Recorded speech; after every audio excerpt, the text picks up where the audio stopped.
সালামু আলাইকুম বন্ধুরা, সবাই কেমন আছেন? আলহামদুলিল্লাহ, আমরাও ভালো আছি।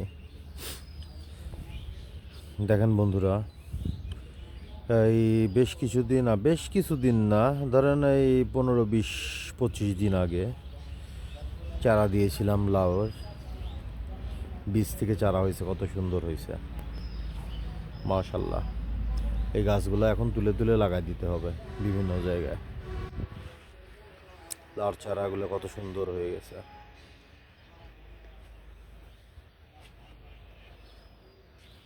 মাশাল্লাহ মাশাল্লাহ।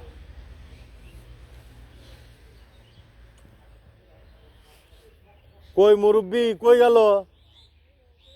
দেখেন ওই তোরে আছে না, গেট খোলা আছে, বাড়া গেছে দেখেন।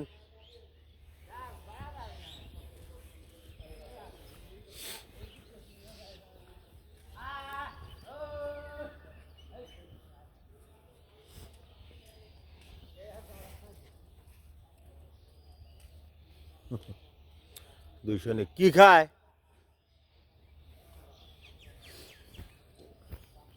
কালকে ঘাসের কাটিংগুলো রেডি করা হয়েছে, ইনশাল্লাহ আজকে লাগাই দেওয়া হবে। এভাবে রাখার কারণ কি, ঘাসগুলোকে ভিজায় দেওয়া হয়েছে, কাটিংগুলোকে ভিজায় রাখা হয়েছে। ভিজায় রাখলে দেখা যায় যে ঘাসগুলা যেরকম অবস্থায় থাকে ঠিক সেরকমই থাকে। মাঠের থেকে নিয়ে আসার পরে যে অবস্থায় থাকার দরকার ঠিক সেই অবস্থায় আছে, খুব সুন্দর আছে। দেখেন কত সুন্দর সিম গাছ হয়েছে, প্রচুর পরিমাণে ফুল আসছে মাশাল্লাহ। বেশ কিছু সিমও খাওয়া হয়েছে, সিমের সাইজগুলোও সুন্দর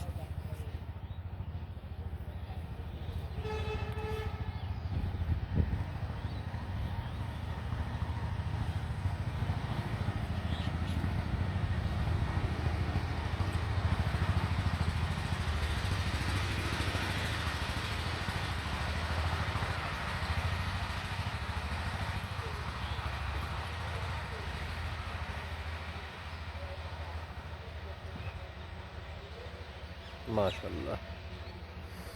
এই যে সেই বস্তায় আদা গাছগুলা এখন মারা যাচ্ছে,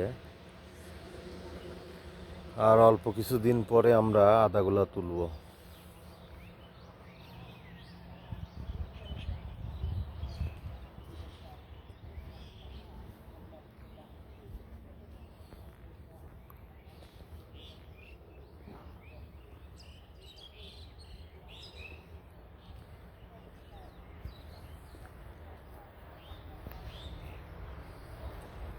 এই যে ঝাউ গাছ,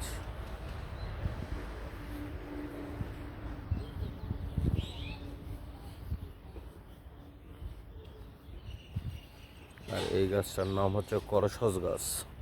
খুব উপকারী একটা ফল করসস। আর এটা হচ্ছে জলপাই গাছ মাশাল্লাহ।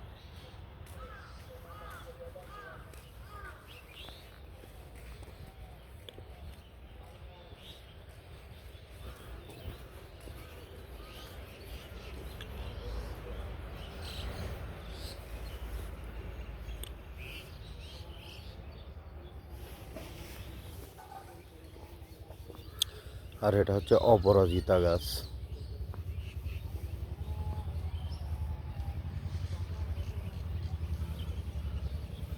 আর এই যে সেইটা টমেটোর চারা লাগানো হয়েছিল, কত সুন্দর হয়ে গেছে।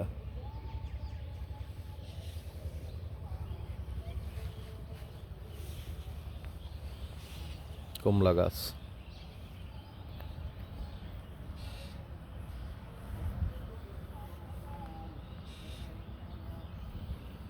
সব মিলে আলহামদুলিল্লাহ সব কিছু ঠিকঠাকই আছে, ভালো আছে। দোয়া করবেন সবাই আমাদের জন্য, আরও ভালো কিছু করার চেষ্টা করবো ইনশাল্লাহ।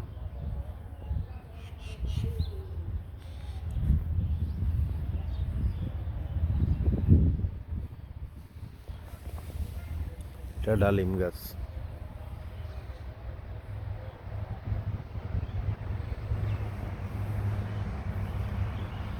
এই ডালিম গাছটা দেখানোর কারণ এটা হচ্ছে পাকিস্তানি ডালিম, অনেক বড় বড় হয়, বেদানার মতো অনেক বড় বড় হয়।